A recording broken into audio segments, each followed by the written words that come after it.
오늘은 마가복음 39번째 말씀으로 그럼에도 우리를 위하는 자니라 라는 제목으로 하나님의 말씀을 나누도록 하겠습니다.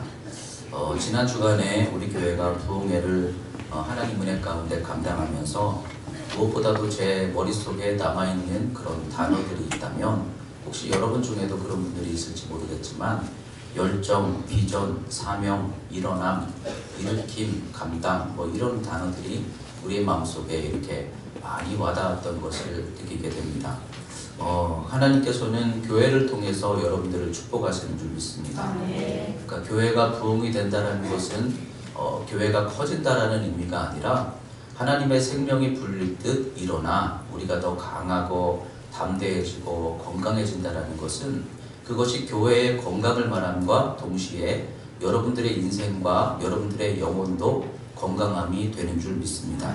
그런 의미에서 우리 교회의 부흥을 통하여 여러분들의 삶이 더욱더 안정되고 변화되고 축복이 될 수 있도록 그런 의미에서 저와 여러분들이 앞으로도 믿음 안에서 준비되어지고 쓰임받는 그런 인생들이 다 되시기를 주의 이름으로 축원드립니다. 감사하게도 이 부흥의 말씀과 오늘의 말씀이 이렇게 연결이 되는 것 같아서 감사해요. 하나님의 말씀은 다 본문이 다른데도 불구하고 적절한 때에 필요한 말씀들을 우리에게 전하게 하시는 것이 정말 하나님이 말씀하시는구나 라는 것들을 느끼게 되는 때가 참 많습니다. 그런데 이번 부흥회 때 나눴던 말씀 중에서 특별히 하나님을 신뢰하며 성실한 믿음으로 인내하면서 다윗처럼 한 20년 정도의 성실함과 인내로 하나님께 준비되어지는 과정들을 감당했을 때 하나님께서 다윗을 쓰셨듯이 또 사무엘 선지자도 듣지 않는 백성들을 향해서 20년 정도의 시간을 지나면서 하나님의 말씀을 선포했을 때 그 땅이 열려지고 하나님의 백성들이 회복되기 시작하였듯이 이 20년간의 어떤 간절한 기도와 또 성실함과 인내가 우리에게도 참 귀하구나 이런 생각을 해보면서 한번 저 스스로를 이렇게 뒤돌아봤어요. 과연 나의 지나온 날은 어땠는가 하고 생각을 해보니까 저도 이제 군대 갔다 와서 제대하고 공부를 좀 해야 되겠다, 신학교를 가야 되겠다. 그래서 뒤늦게 공부하고 신학교를 들어가서 이제 목회의 길을 준비하며 시작한 것이 올해까지 뒤돌아보니까 한 20년 정도 이상이 지났더라고요. 그런데 그런 과정을 지나면서 뒤돌아보니까 다윗처럼 사무엘처럼 듣지 않는데 또는 열려지지 않는데 조짐이 보이지 않는데 그런데도 묵묵히 믿음으로 의지하며 걸어왔던 이 지난 날이 하나님이 그래도 준비되게 하신 과정이고 만나게 하시고 인도하시는 그런 은혜였구나 라는 것을 생각을 하게 됩니다. 그러면서도 뒤돌아보니까 좋은 만남들이 참 많으면서도 또 힘든 만남 이런 것들도 굉장히 많더라고요. 반대하던 사람들, 때로는 이용당하는 듯한 느낌들, 또 위축되게 만들었던 어떤 권위 또는 억울했던 사건들, 가난해서 초라했던 삶의 모습들 이런 시절들이 많이 떠오르게 되었습니다. 근데 그때는 그런 과정들을 지나면서 그것이 저에게 막힘이다, 고난이다 또는 시험이다 이렇게 여기면서 때로는 울기도 하고 기도하기도 하고 분노하기도 하고 그렇게 지나왔었는데 그런데 지금 지나오고서 뒤돌아보니까 그 과정들이 있었기 때문에 지금의 기도나 지금의 언어나 지금의 성품이나 지금의 열심이 만들어졌구나 하는 것들을 느끼게 돼요. 대적하는 자, 함께 일하고 싶지 않은 자 이런 사람들과 목회 동역을 했던 적도 있었어요. 그런데 그런 과정들을 지나고 보니까 지금은 원치 않는 사람이 그렇게 저에게 힘들게 느껴지지 않아요. 그냥 같이 갈 수도 있다. 또 혼자서 감당하는 것이 참 억울하다. 같이 일할 수 있으면 좋으련만 그런데 제가 혼자서 어디까지 일해봤냐 하면 약 1000명 교인들을 행정으로 다 관리해 본 적이 있어요. 그러니까 우리 교회 혼자서 감당한다 하지만 그때에 비하면 그렇게 어렵지 않아요. 밤을 새서 주일을 준비했던 적이 굉장히 많습니다. 그러면서 피곤하고 힘들고 그랬지만 그러나 지나보니까 그것이 오히려 더 담대함이 되고 강함이 되고 해야 할 일에 대해서만큼은 담대하게 할 수 있는 그런 어떤 은혜가 되더라고요. 하루에 20회씩 신방을 했던 적도 있어요. 그렇게 해보니까 뭐 여러 가지 많은 사건들이 겹쳐도 그렇게 그것이 문제되지 않는 것을 보면서 지나보니까 그런 과정 하나하나가 있음으로 인해서 하나님이 저를 목사로 빚으시고 또 쓰시기 위해서 준비하셨던 과정이구나. 이런 걸 생각하니까 그 모든 과정들이 그때는 짐처럼 느껴졌고 막힘이라고 여겨졌는데 지나보니까 그 과정들이 다 제게 유익함이 되고 하나님이 쓰시는 그러한 만남, 하나님이 쓰셨던 사건들이었음을 생각하게 됩니다. 근데 그와 같은 상황이 여러분들에게도 하나님 은혜 가운데 함께하고 있음을 믿습니다. 오늘 말씀에 우리를 반대하지 않는 자에 대해서 우리를 위하는 자니라 이렇게 주님이 말씀하고 있어요. 그 말씀은 제자들이 왜 이런 말씀을 주님께 드렸는가 하면 우리와 함께하지 않는 자, 우리를 반대하는 듯 보이는 자, 우리 앞에 걸림돌처럼 보이는 자, 그런 사건, 그런 만남에 대해서 우리는 그들이 맞지 않다고 여겨 함께하지 않겠다. 그들을 금하였다. 이 사건 때문에 예수님이 지금 그 말씀을 주시는 거예요. 여러분들도 믿음 생활하다 보면 나와 맞지 않는 사람, 내게 원하지 않는 어떤 상황, 이런 일들이 분명히 우리에게 다가옵니다. 그런데 그것을 우리는 어떻게 대합니까? 맞지 않는 일입니다, 주여. 이렇게 하나님께 나아갈 때가 많이 있어요. 근데 예수님께서는 우리를 반대하지 않는 자, 함께 가는데 그렇다고 해서 그 일로 인해서 내가 주저앉아 버렸어요. 그 일로 인해서 내 희망이 꺾였어요. 그 일로 인해서 내 갈 어떤 힘이 없어졌어요. 그렇다고 한다면 이것은 나를 넘어뜨리는 문제, 시험이고 사탄의 어떤 역사겠지만 그러나 함께 가는데 반대하는 듯 보이지만 나를 반대하지 않는 것들은 함께 가게 하시는 것들은 하나님께서 믿음의 길을 가고 있는 여러분들에게 주어지고 만나게 하시고 지나가게 하시는 것들은 반대하는 것처럼 느껴지는 일들까지도 사실은 그것이 우리를 위하는 것이다. 이렇게 주님이 말씀하고 있음을 믿으시기 바랍니다. 하나님께서는 함께 가야 할 사람들을 우리에게 보내십니다. 또 여러분들이 지나가야 할 일들을 만나게 하십니다. 그런데 그것이 내 생각과는 분명 다른 경우들이 굉장히 많습니다. 왜 이런 일일까? 왜 이런 과정일까 싶은 그런 일들을 우리는 믿음 안에서 만나게 될 때가 많이 있습니다. 그러나 여러분, 그 과정들을 지나고 보면 다 하나님께서 그래도 나를 만드시고 빚으시려는 하나님의 은혜구나 느끼게 하시는 때가 반드시 올 줄 믿습니다. 어떤 목사님이 이런 말씀을 하시더라고요. 설교를 하면서 이 설교를 우리 교회 성도들이 100% 다 알아듣고 은혜 받으면 얼마나 좋을까? 저는 속으로 그랬어요. 우리 교회는 그래도 한 70% 이상은 들으시는 것 같습니다. 저 혼자의 착각일까요? 표정들을 보면 들으시는 것 같아요. 근데 그 목사님이 그러시더라고요. 그런데 50%만 듣고 반응하고 따라와도 그 목회자는 성공하는 목회자라고 나는 본다. 무슨 말입니까? 50%는 안 듣고 못 알아듣고 안 따라오는 사람들이 사실은 많다는 의미예요. 그러면서도 목회를 한다라는 의미 속에는 그래서 안 따라오는 50%를 보면서 절망하는 것이 목회가 아니라 따라오는 50%를 보면서 안 따라오는 그들도 그러나 그들도 역시 성도다. 그들도 함께 가는 것이 목회다. 나를 반대하는 자들처럼 보이지만 그들과 함께 가고 있는 이것 자체가 목회다. 여러분 그 의미를 말씀해 주더라고요. 어떤 교회나 방관자들이 있고요. 비판자들이 있습니다. 우리 교회는 제가 못 만나서 잘은 모르는지 모르지만 우리 교회는 없을 것 같아요. 혹시 있으면 알려주시기 바랍니다. 근데 교회에서 다 합력하여 따라오는 그런 교회들이 있으면 좋겠지만 어떤 교회나 적어도 20-30%는 방관하는 자, 멀찍이서 구경만 하는 사람 또는 뒤에서 오히려 비판하는 사람들이 있다는 거예요. 그런데 이상한 것은 안 나가는 거예요. 끝까지 그 교회를 다니면서 방관하고 비판하고 구경만 하면서도 그 교회를 다니는 거예요. 뭘 말할까요? 그런 사람들을 바꾸면 좋겠지만 그런 사람들과 하나가 되면 좋겠지만 우리가 가는 목회나 신앙이나 삶 속에는 그런 것들이 있음도 때로는 유익하고 하나님께서 우리에게 가게 하시는 길은 완벽한 100%의 우리가 원하고 우리가 기대한 길이 아닐 수도 있지만 그렇게 가는 게 믿음의 길이라는 거예요. 여러분, 그렇다면 여러분들을 반대하는 것 같은 그런 일들, 그런 사람들을 만날 때 여러분, 그것으로 인해서 낙심하고 근심하지 않는 여러분들 되시기 바랍니다. 신앙생활을 한다라는 게 내 뜻대로 열어주시겠다라는 건 결코 아니에요. 응답하시겠다, 들으시겠다, 내가 너를 책임지겠다 말씀하셨지만, 그래서 그 주시겠다라는 약속이 여러분들의 원하는 그대로 주시겠다고 하신 적은 없어요. 하나님의 뜻대로 주시는 것이지. 그러면 하나님의 뜻대로 가다 보니까 때로는 뭔가 호의적이지 않고 열려지지 않는 것 같고 협조적이지 않는 것 같은 일들을 만날 수도 있어요. 그렇다고 해서 그것이 막혀짐은 아니라는 거예요.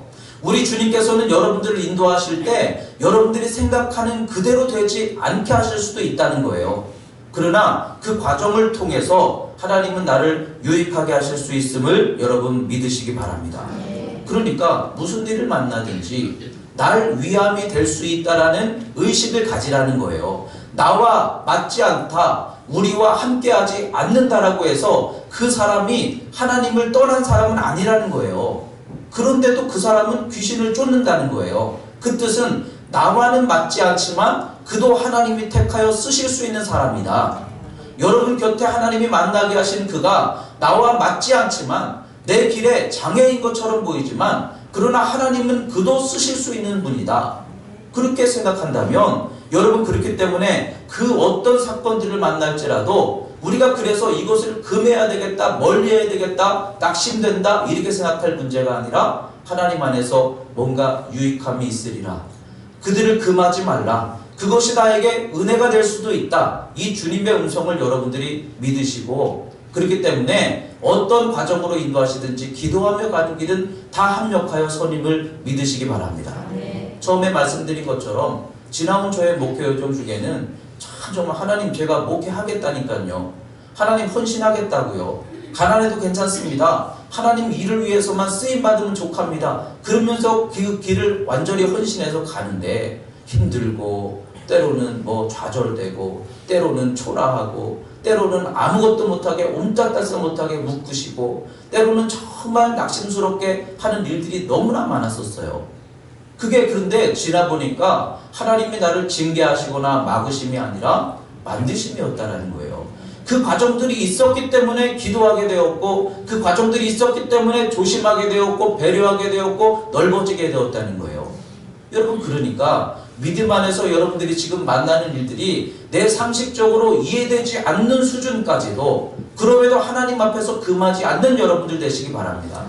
왜냐하면 그런 것들이 있어서 우리가 만들어질 때 우리는 하나님을 믿음으로 구원받는 것이 우리의 목적이 아니라 구원받은 우리가 다윗처럼 요셉처럼 쓰임받는 데까지 나아가야 될 줄 믿습니다. 하나님의 영광을 위해서 그렇게 준비되어지고 쓰임받을 수 있는 여러분들이 될 수 있도록 오늘 주님의 말씀처럼 함께 가는데 나와 맞지 않는 것처럼 보이는 그들을 금하지 말라. 수용하라. 인정하라. 피하지 말라. 왜냐하면 그들도 하나님의 택하심과 쓰심 안에 있다.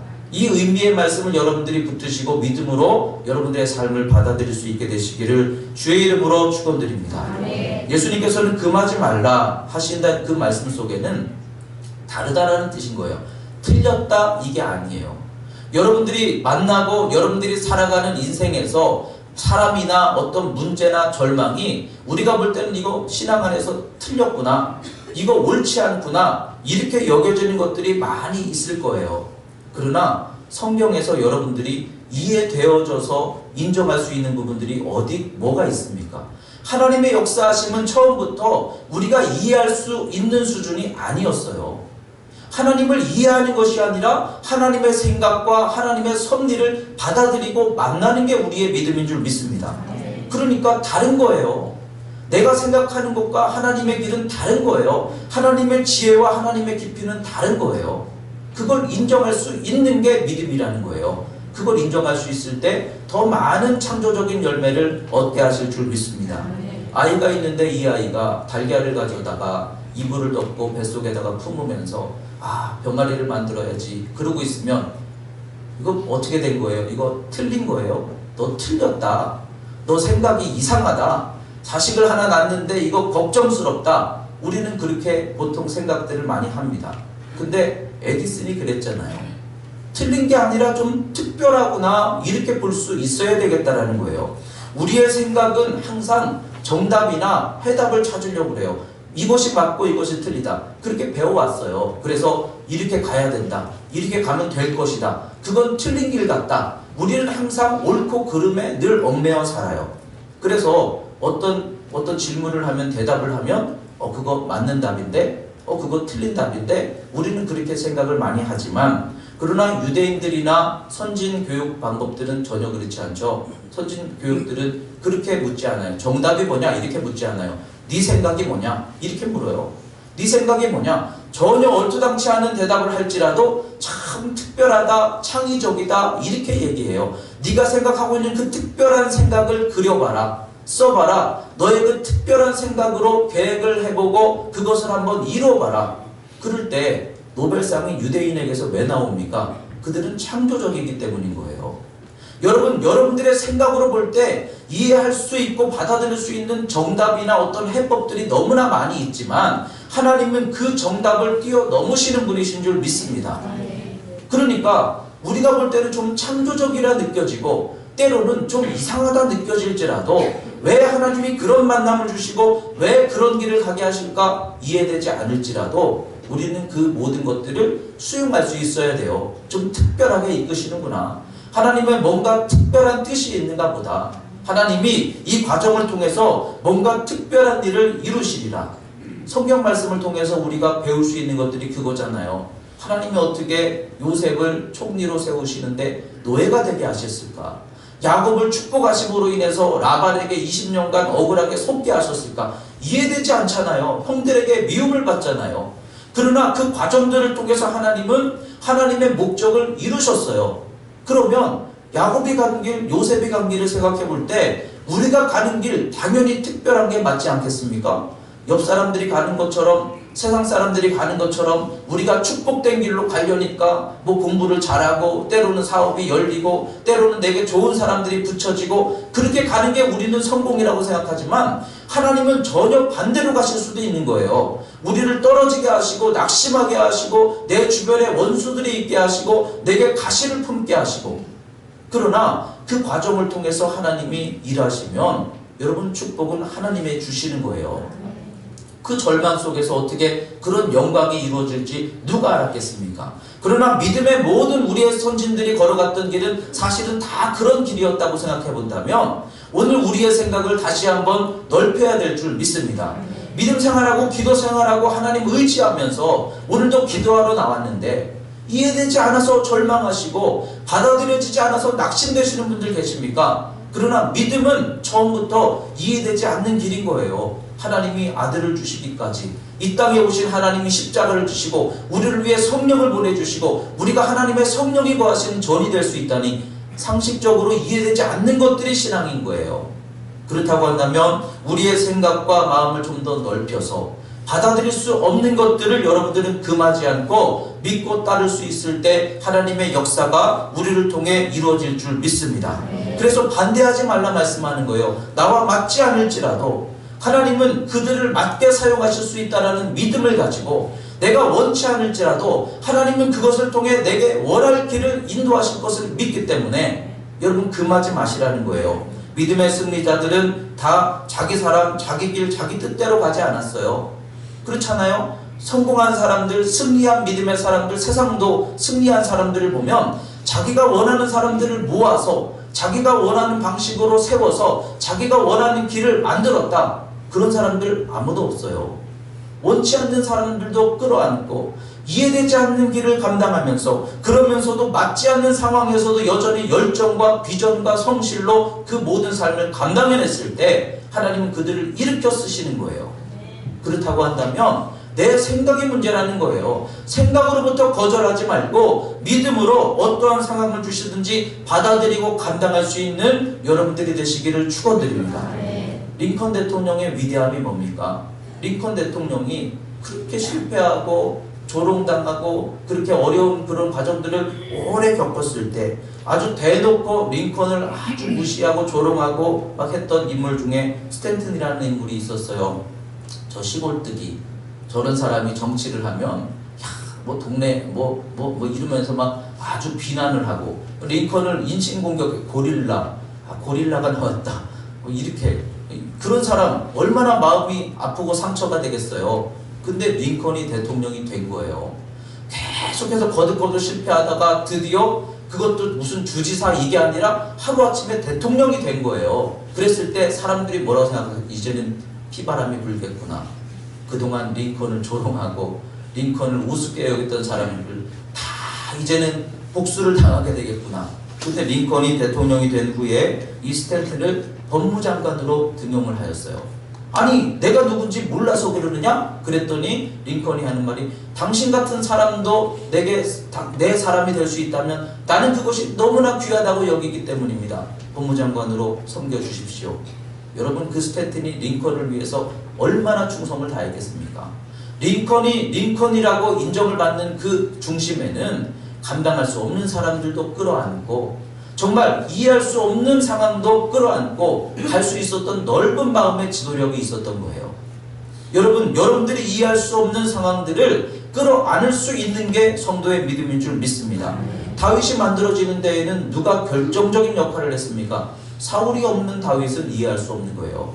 사울 때문에 13년 광야의 삶으로 별의별 짓을 다 하잖아요. 미친 짓까지 하잖아요. 그 원수의 땅 블레셋까지 망명을 하잖아요. 얼마나 힘든 인생, 광야에서 홀로 13년간을 도망치듯 그렇게 살아가는 인생 얼마나 어렵습니까? 그런데 이 사울이 있음으로 인해서 다윗이 만들어진 거예요. 그러면 여러분이 지금 만들어지고 있는 과정 속에서 하나님이 여러분들을 쓰시기 위해 혹시라도 여러분 곁에 사울과 같이 정말 피하고 싶은 그런 만남이나 그런 문제나 그런 어떤 삶을 주셨습니까? 그러나 이겨내시기 바랍니다. 하나님이 평생 그렇게 살라고 하시겠어요? 하나님은 좋으신 하나님이신데 우리를 평생 묶어버리시고 아무것도 못하게 하시는 하나님이시겠어요? 그러실 리가 없어요. 그러면 인내하고 감내하고 감당해낼 때 하나님은 여러분들을 통해 반드시 여러분들을 통해 쓰시는 역사를 이루시는 하나님이신 줄 믿습니다. 야곱은 라반을 만났기 때문에 그 사기꾼 야곱이 이제는 사기꾼에서 변화되는 역사를 얻게 되잖아요. 당해보니까 자기보다 더 심한 사기꾼을 만나니까 왜 20년 동안을 내가 이렇게 억울하게 살아야 됩니까? 그러나 억울하게 살아보니까 자신은 바른 길로 돌아서게 되는 거예요. 여러분 그렇기 때문에 그런 이들을 용납하고 품어 안으라는 거예요. 주님의 오늘 말씀이 그거예요. 여러분들이 품기 어려운 그들을 품어 안아보시라는 거예요. 다윗이 왕으로 세워지는데 다윗의 사람들 이번 부흥회 때도 나왔지만 다윗이 막벨레굴에 숨어 들어갔을 때 그 주변으로 모였던 사람들이 누굽니까? 400명의 불황자들이에요. 내 코가 석자다. 지금 내 마음이 힘들다. 나도 감당하기 어려운 상황이다. 언제든지 사울이 쳐들어와서 나를 죽일지 모르는데 아니 나에게 조언을 구하고 위로를 구하고 돌봄을 구하려고 물려든 당신들은 도대체 생각이 있는 거냐? 상식적으로 이해가 안 되잖아요. 아니 내가 지금 너무 힘든데 나한테 도와달래요. 지금 내가 가진 게 없는데 탈진했는데 그런 나에게 도와달래요. 이게 상식적으로 이해되지 않는 하나님의 상황인 거예요. 근데 다윗은 어떻게 했습니까? 그들을 최선을 다해서 돌보아 그들의 왕이 되니라. 그러자 이 400명이 나중에는 다윗의 사람이 되는 거예요. 다윗이 가는 곳마다 다윗의 곁에서 그 주변에서 힘이 되어주는 용사가 되는 거예요. 여러분 하나님이 그들을 왜 보내셨을까요? 이해되지 않고 포기해버렸다면 아무런 역사도 일어나지 않았겠지만 그것을 감당함으로 인해서 하나님이 만들어 가시는 역사가 있더라는 거예요. 사도 바울의 끊임없는 고민은 뭐였습니까?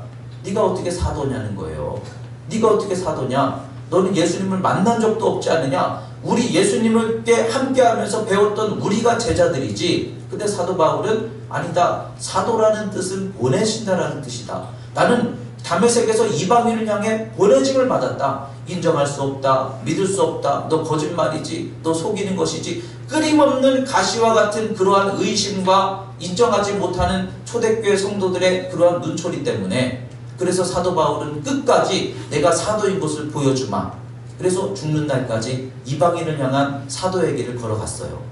여러분, 그 과정이 사도 바울에게는 정말 억울하고, 내가 예수님 만났는데, 내가 예수님으로부터 이 사명을 받았는데 아무도 인정해 주지 않았어요. 그러나 그걸 끝까지 붙들었기 때문에 그는 마지막까지 주어진 사명을 감당할 수 있었어요.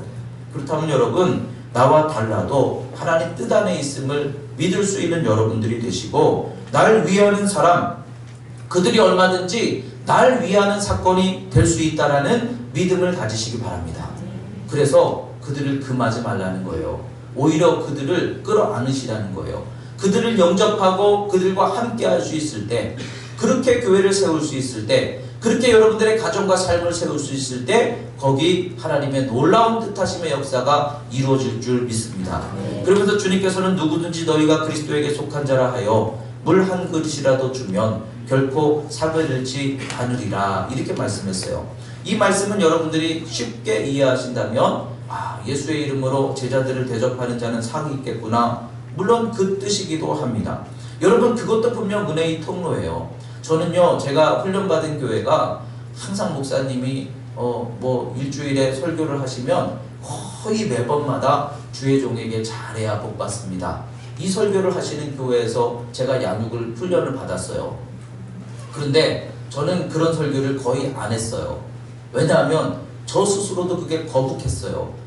목사님은 맨날 성도들에게 하나님께 예배 잘하십시오, 주의 종에게 잘하십시오, 주의 종을 섬기고 충성하십시오, 그러면 하나님 복 주십니다. 그 설교 외에는 할 게 없는가? 좀 말씀을 연구하시고 좀 할 수 있는 설교들이 얼마나 많은데, 저도 싫어했었어요. 그래서 저는 그 설교를 거의 안 하고, 일부러 성도들에게 내가 무슨 자존심이 있지 대가를 바라는 사람이냐? 나는 그냥 하나님 안에서 은혜 받으면 되지, 그러면서 일부러 거리를 뒀었단 말이죠. 그런데 요즘에 계속 말씀을 읽으면서 계속 이어지고 있는 내용들이 그거예요. 그런데 하나님께 은혜 받을 수 있는 많은 은혜의 통로들이 있지만, 그 중에는 주의 종을 통해서 받을 수 있는 은혜도 있다. 이게 성경에서 말씀하시는 말씀의 내용 중에 있더라고요. 성경의 원리더라고요. 엘리야를 대접했던 그 이방 여인이 그러므로 가뭄의 때에 하나님의 은혜를 입었다. 여러분 너무 잘 아시는 말씀이죠. 엘리사를 대접했던 수넴 여인이 그를 위해 집을 지어주고 그에게 음식을 대접하고 그를 극진히 섬겼던 수넴 여인이 하나님께 복을 얻어서 아들을 얻고 죽었던 아들이 살아났다. 여러분 잘 아시는 말씀이죠. 그런데 북이스라엘의 요아스 같은 경우는, 북이스라엘의 이 요아스가 하나님 앞에서 뭐라고 평가받냐면, 그도 똑같이 죄인이었다. 그도 똑같이 자기밖에 몰랐다. 그래서 정치를 했지만 그는 하나님 앞에 인정받을 수 있는 그런 쓰임받는 인생은 아니었다. 그런데 그가 한 가지 잘한 게 있어요. 뭡니까? 엘리사를 붙쫓았어요. 엘리사가 엘리야를 끝까지 붙쫓았던 것처럼, 엘리야가 넌 내 후계자야 그리고 부르신 거 아니에요. 많은 후계자 중에 엘리사가 특별히 엘리야를 가까이에서 끝까지 넌 여기 있어 나 혼자 간다, 그런데도 끝까지 쫓아감으로 인해서 그의 겉옷을 이어받게 되는 것처럼, 여러분 이 요아스라는 북이스라엘의 왕은 그가 잘한 것이 오직 한 가지, 그럼에도 엘리사를 존중하고 엘리사를 바라보며 슬퍼하고 섬기고 쫓아가고 의지할 수 있었을 때, 하나님께서는 그가 죄지었다, 이기적이었다, 온전하지 못했다, 정치 못했다, 그럼에도 불구하고 엘리사를 통해, 엘리사가 죽기 전 그에게 유언을 통해 너는 아람을 정복할 것이다, 이런 축복의 약속을 얻는 거예요. 다른 것이 없어요. 다른 비결이 없어요. 오직 그냥 엘리사를 붙쫓았다는 것 하나 때문에. 남유다의 요아스 왕, 북이스라엘의 요아스가 남유다의 요아스가 있죠. 남유다의 요아스도 똑같아요. 그를 살려주었던 여호야다 제사장이 살아있는 동안에는 그는 하나님 앞에 정직히 행하였다. 무슨 뜻입니까? 하나님 앞에 바른 길을 갔다는 거예요. 누구 때문에? 여호야다 제사장과 함께 있으므로, 그의 말을 듣고 그의 말에 순종함으로, 그래서 우상을 타파하고 성전을 개혁하고 이 일을 감당함으로. 근데 여호야다 제사장이 죽고 나자 그가 우상에 빠지고 죄를 범했다. 그러니까 주의 종과의 믿음의 좋은 관계는 분명 우리의 신앙생활에 유익함이 있음을 여러분 기억하시기 바랍니다. 그러니까 금하면 안 되겠더라고요. 그런 거 갖고 오지 마세요. 내가 무슨 대가를 바라고 일하는 사람입니까? 그거 아니에요. 여러분들이 제가 자꾸 그렇게 하면 우리 목사님 좀 섬겨드리고 싶은데 우리 목사님은 자꾸 거절하시기 때문에 조그만 것 가지고 가면은 안 받으실 거야. 좀 큰 거 가지고 가야 돼. 차 한 대 이렇게 사가지고 가면 받으시겠지. 근데 조그만 거는 안 받으실 거야. 이렇게 되는 거예요. 오해하게 되는 거예요. 근데 그 마음엔 안 되겠더라고요. 여러분들이 혹시라도 마음속에 호박 2개를 샀는데 이 하나가 너무 맛있어 보이는데 이거 목사님 가져가다 드려서 목사님 드시면 좋겠다. 이런 마음이 들어서 사랑을 나누는 것은 이건 나쁜 거 아니에요. 달라는 얘기가 아닙니다. 그러니까 여러분들의 마음속에 그런 감동이 들었을 때 그것을 통해서 섬김으로 주의 종과 좋은 믿음의 관계가 분명 성경에서는 그걸 통해서 하나님의 은혜의 통로가 될 수 있다고 말씀하고 있어요. 그렇기 때문에 여러분들이 작은 것들, 저는 큰 것만 바라는 그런 사람 아닙니다. 작은 것들, 이거 뭐 식혜 하나 나누고 싶다, 이 반찬 한 접시 나누고 싶다, 이런 마음들이 혹시라도 드시는 분들은 금하지 않으시기 바랍니다. 성경에서는 분명 주의 종을 가까이 함으로 인해서 얻을 수 있었던 은혜에 대해서 너무나 많은 곳에서 말씀하고 있어요. 주님도 그 옥합을 깨뜨려 드린 마리아를 기뻐하셨잖아요. 그런데 오늘 말씀에서 그 얘기를 하시는 걸까? 근데 잘 읽어보세요. 이 말씀에 너희는 이렇게 말씀하고 있어요. 너희는 그들을 하나님이 택하신 사람으로 여겨 물 한 그릇이라도 대접하면 그 너희는이 누굽니까? 그냥 쉽게 얘기하면 너희 제자들에게 대접하는 누구 이렇게 말할 수도 있지만 제자들에게 얘기하는 말씀이라고 보는 게 사실은 더 맞아요. 그러면 너희가 다시 말하면 목회자가 여러분들이 나를 만나게 하신 그들을 내가 볼 때는 나와 같지 않아요. 함께하고 싶지 않아요. 받아들이고 싶지 않아요. 그러나 그들을 하나님께서 내게 보내셨다 여겨 하나님이 그들도 택하신 자라 여겨 그래서 정말 사랑할 수 없는데 용납하기 싫은데 그런데도 내가 믿음 때문에 하나님 때문에 그들을 외면하지 않고 오히려 기도해주고 그들을 용납해주고 그들에게 내가 물 한 그릇이라도 섬겨주었다고 한다면 하늘에서 상이 크다. 이 말씀을 하고 있는 거예요. 지난주 말씀과 다른 게 아니에요. 정말 어린아이와 같은 영혼들이 있어요. 나도 자유하고 싶어. 이제 애 키우다가 인생 다 가는 거 싫어. 나도 이제 나 하고 싶은 대로 살고 싶어. 그런데 하나님은 자꾸만 여러분들에게 어린아이 같은 성도들을 붙이시는 거예요. 어린아이와 같이 내가 돌보지 않으면 붙들어주지 않으면 할 수 없는 그런 일들을 자꾸 붙이실 때 하나님 이거 피하고 싶어요. 그러고 싶지만 그러나 예수의 이름으로 주님 때문에 그 어린아이와 같은 이들을 금하지 않고 영접하면 하늘나라에서 크다 일컬음을 받을 것이다. 그 말씀과 다르지 않은 거예요. 그렇다고 한다면 여러분 우리가 이 말씀을 그대로 이어받아서 우리가 믿음으로 가는 길은 사실 우리의 상식으로 이해로 가는 게 아니기 때문에 이해되지 않는 사건, 이해되지 않는 사람들을 많이 우리가 만나면서 갑니다. 그러나 기도하면서 가는 길은 그래도 다 하나님의 뜻 안에 있음을 믿으시기 바랍니다. 기도 안 하고 가면 어쩔 수 없겠지만 그래도 기도하면서 하나님께서 만나게 하시는 길은 하나님이 알아가게 하시고 이루어가게 하시는 은혜의 과정인 것을 여러분 믿으시고 그러면서 그 모든 일들이 가치 있는 일이다. 날 위할 수 있는 일이다. 나와는 맞지 않지만 하나님은 그들도 택하신 사람들이다. 그들을 통해 하나님의 일에 쓰임받을 수 있다. 이 주님의 음성을 기억하면서 그래서 정말 맞지 않는데 주님 때문에 내가 그들을 위해 기도하고 그들을 위해 물 한 그릇이라도 대접하시라는 거예요. 원수를 사랑하고 핍박하는 자를 위해 기도하시라는 거예요. 주님이 십자가상에서 저들이 알지 못합니다 하고 중보하셨던 그들을 향하신 주님의 모습 태도처럼 우리도 그렇게 할 수 있어야 된다는 거예요. 그런데 그렇게 할 수 있을 때 하늘나라의 상이 크다. 주님이 말씀하셨어요. 이 땅에서 우리가 하나님 앞에 올려드릴 수 있는 내놓을 것이 과연 뭡니까? 돈입니까? 아무것도 아니에요. 하나님 앞에 설 때에는 우리의 돈도 외모도 우리의 성공한 어떤 자랑도 아무것도 의미가 없어요. 그런데 그때 내놓을 것들이 있는 여러분들이 계시면 얼마나 좋습니까? 근데 주님 말씀하시는 거예요. 여러분 곁에 하나님이 붙여주신 가족일 수도 있어요. 자녀일 수도 있어요. 또는 정말 일생 동안을 함께 가야 하는 동역자일 수도 있어요. 교회일 수도 있어요. 너무나 많을 수도 있어요. 그런데 그 모든 것들이 그래도 유익하니까 주셨지. 때가 되면 거두실 분도 하나님이시지. 사도 바울이 가시가 있으므로 내게 권능이 떠나지 않게 되었다 고백하는 것처럼 내게 뭔가 이유가 있으니까 주셨지. 그러면 끌어안고 그래도 하나님이 거두어 주실 그때까지는 참고 성실하게 분투하며 이겨내리라. 그 믿음을 가지고 살아가게 된다면, 그러면서 그걸 더 넘어서서 오히려 그들을 향해 정말 싫다, 밉다 기도하면서 하나님 빨리 치워주세요, 그게 아니라 그럼에도 그들을 내가 선대한다면, 그들을 사랑할 수 있다면 하나님께서는 그것을 상으로 여기시겠다는 거예요. 여러분, 거기에 능력이 있음을 믿으시기 바랍니다. 믿음이라는 것은요, 어차피 우리의 상식과 이해로 감당할 수 있는 게 아니에요. 역설적인 게 너무나 많아요. 이해되지 않는 것들이 너무나 많아요. 그러나 믿음으로 살면 하나님이 알게 하시고 만나게 하실 줄 믿습니다.